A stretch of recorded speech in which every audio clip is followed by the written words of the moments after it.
Hello everyone, welcome to my YouTube channel being a best teacher. आज के इस lecture में हम subject health physical and yoga education का टॉपिक करेंगे aims and objectives of physical education. अगर आपको इस पर्टिकुलर सब्जेक्ट के नोट्स चाहिए हो तो आप सेल्स एग्जीक्यूटिव को कांटेक्ट कर सकते हैं, जिनका व्हाट्सएप लिंक गिवन है डिस्क्रिप्शन बॉक्स में। तो चलिए शुरू करते हैं आज की ये class. So AIIMS and objectives of physical education, इससे पहले हमने मीनिंग फिजिकल एजुकेशन का किया हुआ है, तो अगर आपने वो लेक्चर अटेंड नहीं किया है तो उसका लिंक आपको डिस्क्रिप्शन बॉक्स में मिल जाएगा। सो मेक श्योर आप वो क्लास अटेंड जरूर करें।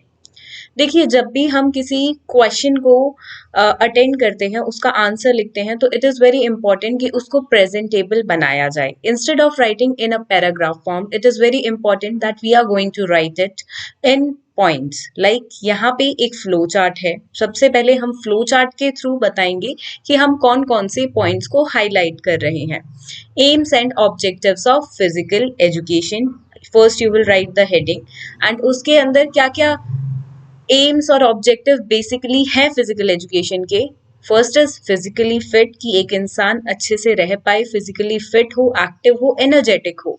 नेक्स्ट इज सोशली एफिशिएंट, कि सोसाइटी में वो प्रॉपरली अडेप्ट हो पाए एंड स्पोर्ट्समैनशिप उसके अंदर हो, सेल्फ कॉन्फिडेंस हो, और ये सब रिस्पेक्ट टू अदर्स, कॉपरेशन, ये सब स्किल्स उसके अंदर हो जो एक ह्यूमन बीइंग को सोशल बीइंग बनाती है।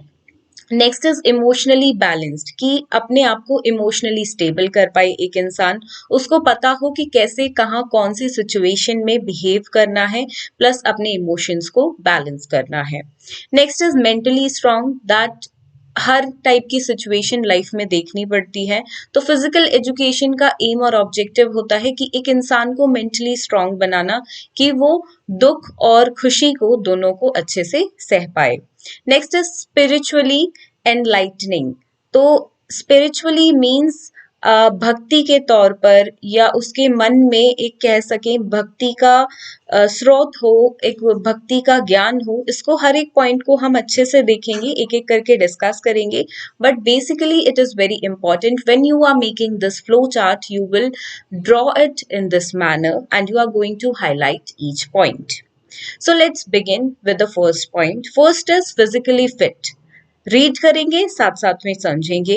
It refers to that state where an individual has developed great endurance, speed, strength, etc. Physical fitness is essential to leading a happy, vigorous, and abundant life. During participation in various physical activities, all the major muscles of the body are exercised, which helps developing all the components of physical fitness. This means कि physically मतलब शारीरिक तौर पर एक इंसान fit हो। Daily की अगर हम क्रियाओं की बात करें, डेली की लाइफ एक्टिविटीज की बात करें, तो उनको वो अच्छे से कर पाए। फॉर एग्जाम्पल, हम कुछ लोगों को अपने इर्द गिर्द देखते हैं कि किसी का घर अगर टॉप फ्लोर पे होता है तो अक्सर वो लोग दिन में 3-4 बार अपने घर में अप डाउन नहीं कर पाते हैं। ऐसा क्यों होता है? बिकॉज उनकी फिजिकल फिटनेस वीक होती है। सो अपने आप को फिजिकली फिट बनाना, डेली बेसिस पे एक्सरसाइज करना, ताकि आपकी स्पीड, स्ट्रेंथ, ये सब आपकी बॉडी में बना रहे। आपकी जो हर मसल है बॉडी की वो एक्सरसाइज हो, उसको कुछ ना कुछ एक्टिविटीज, फिजिकल एक्टिविटीज करने की आदत हो। तो इससे क्या होगा? आपका शरीर स्वस्थ रहेगा और आप फिजिकली फिट रहेंगे। Next is socially efficient. It concerns with one's proper adaptation to group living, मतलब आप एक तरह से, सोसाइटी क्या है? सोसाइटी एक ग्रुप है। एक इंडिविजुअल से तो सोसाइटी बनती नहीं है। सो इंडिविजुअल्स को कलेक्ट करके जो ग्रुप बनता है वो एक सोसाइटी बनाते हैं। तो हर एक इंडिविजुअल उस सोसाइटी में अडेप्ट हो पाए, प्लस उस सोसाइटी के स्किल्स उसके पास हों, कि औरों के साथ मिलजुल कर रहे, औरों की रिस्पेक्ट करे, औरों के साथ लॉयल रहे, ट्रुथफुल रहे, स्पोर्ट्समैनशिप उसमें हो, सेल्फ कॉन्फिडेंस हो, वो ग्रुप एक्टिविटीज में पार्टिसिपेट कर पाए। तो ये सब फिजिकल फिटनेस का एम होता है।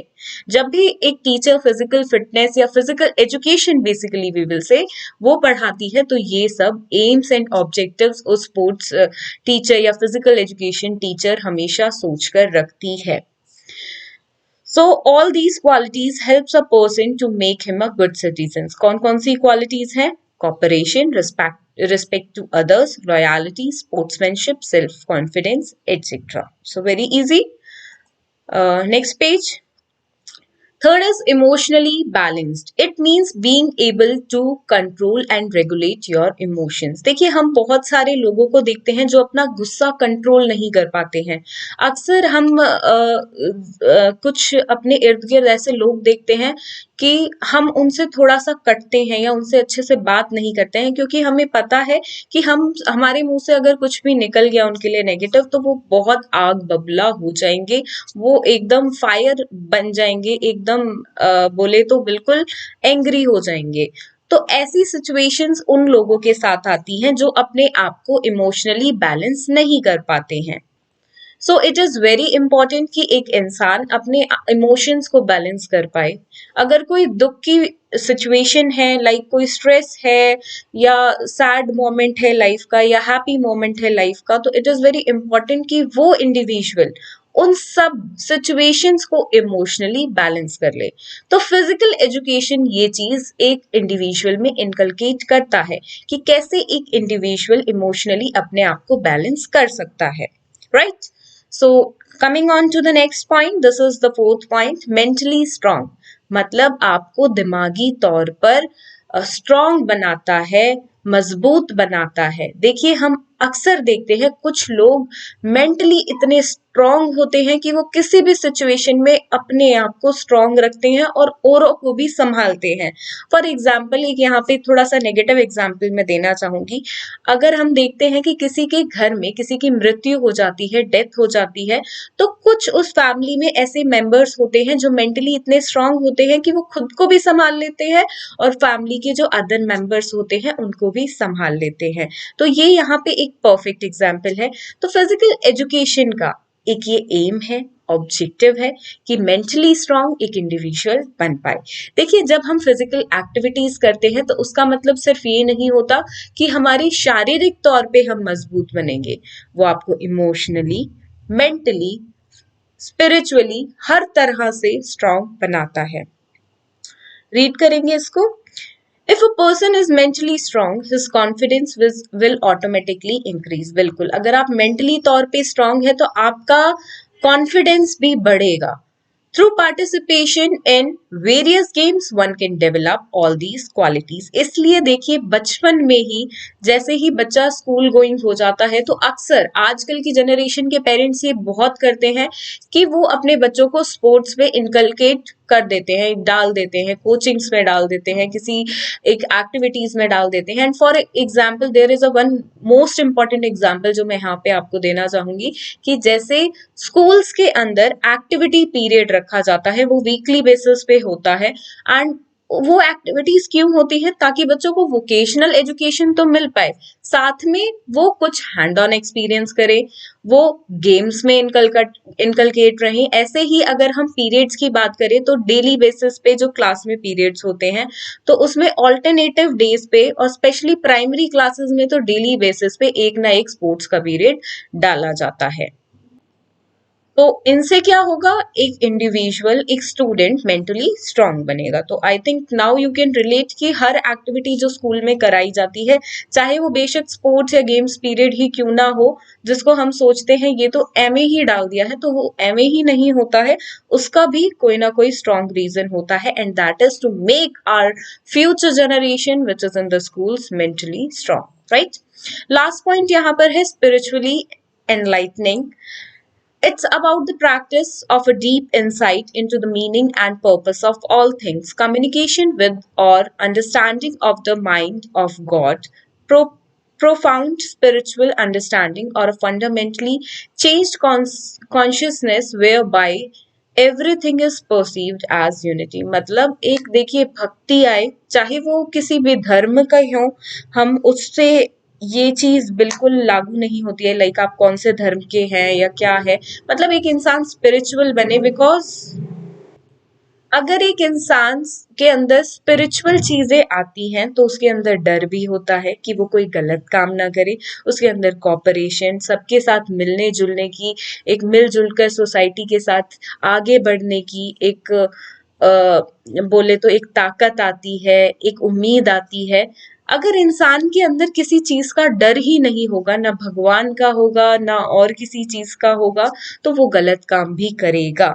तो इट इज वेरी इंपॉर्टेंट कि अपने माइंड के पीस के लिए, अपने माइंड को ओपन करने के लिए गॉड की भी भक्ति भी एक इंडिविजुअल में हो।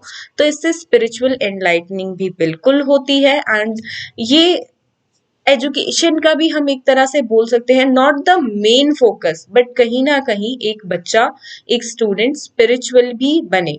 आप चाहे इंडिया के किसी भी स्कूल में देखेंगे या आउटसाइड द इंडिया किसी फॉरेन कंट्री में भी देखेंगे, तो प्रेयर्स को हमेशा स्कूल के अंदर डाला जाता है। मॉर्निंग प्रेयर्स होती हैं या मास प्रेयर्स होती हैं। अगर हम क्रिश्चियन स्कूल्स की बात करें तो वहां पे मास होता है हर फ्राइडे को। सो व्हाई दीज थिंग्स क्यों होती है? क्या हम अपने बच्चों को स्पिरिचुअल नहीं बनाना चाहते हैं? तो बिल्कुल स्पिरिचुअल बनाना चाहते हैं, because it is also a value. जैसे बाकी वैल्यू है कि सच बोले, मिलजुल कर चले, लॉयल रहे, तो ये भी एक वैल्यू है बीइंग स्पिरिचुअल। तो ये भी एक एम है, ऑब्जेक्टिव है फिजिकल एजुकेशन का। सो ये हमने डिस्कस करे हैं 5 एम्स एंड ऑब्जेक्टिव्स, और ये 5 aims and objectives are completely enough for your examination, but flow chart आप जरूर बनाएं, because flow charts are very important in the examination।